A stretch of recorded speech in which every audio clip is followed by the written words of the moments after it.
Hi friends, இன்றைக்கி நம்ம mutton குழம்பு தான் செய்ய போகிறோம். அதுக்கு ஒரு கடாயில் எண்ணெய் ஊற்றி எண்ணெய் காஞ்சதுமே வெங்காயம் போட்டு வதக்கலாம். வெங்காயம் பாதி வதங்கினே தக்காளி போட்டு வதக்கி அதை ஒரு பிளேட்டில் ஆற வச்சிடலாம். இப்போ ஆற வச்சதை ஒரு மிக்ஸி ஜாரில் சேர்த்து அரைச்சி எடுத்துக்கலாம். அதுக்கப்புறம் பார்த்திங்கன்னா தேங்காய் துருவலையும் ஒரு மிக்ஸி ஜாரில் போட்டு தனியாக அரைச்சி எடுத்து வச்சுக்கலாம்.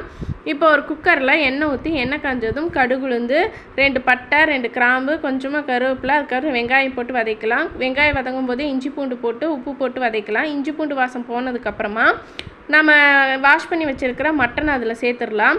மட்டனு இஞ்சி பூண்டு எல்லாம் ஒன்றா மிக்ஸ் ஆகிற முடிக்க வதக்கி விட்டுக்கலாம். அதுக்கப்புறம் வீட்டில் அரைச்ச குழம்பு மிளகாய்த்தூள் அதுக்கடுத்து மிளகாய்த்தூள் சேர்த்து நல்லா மிக்ஸ் பண்ணி விட்டுக்கலாம்.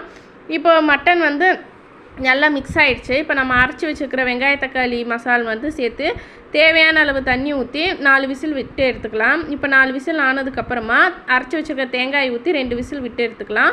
இப்போ மட்டன் பார்த்திங்கன்னா சூப்பராக வந்துருச்சு. நமக்கு மட்டன் குழம்பு ரெடி ஆகிடுச்சு. நீங்களும் ட்ரை பண்ணி பாருங்கள் ஃப்ரெண்ட்ஸ்.